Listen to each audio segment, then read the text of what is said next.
Sljedeći.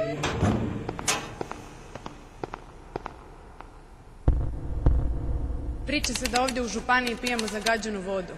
Točno? Ja bih vas lijepo molila da mi date rezultate analize. Pokažite mi. U stvari kopirajte vi meni ugovore o korištenju poslovnih prostora koji su u gradskom vlasništvu.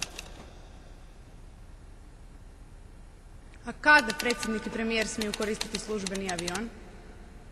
Kada? Građani, tijela javne vlasti dužna su vam u roku od 15 dana dati odgovor na upit, omogućiti uvid u tražene dokumente ili dostaviti njihove preslike. Informaciju možete tražiti usmeno, poštom, faksom, e-mailom ili urudžbiranjem zahtjeva kod tijela od kojeg tražite informaciju. Upoznajte se sa svojim pravom na pristup informacijama. Neka se glas građana čuje. Jesmo li sami u svemiru? Pa slušajte.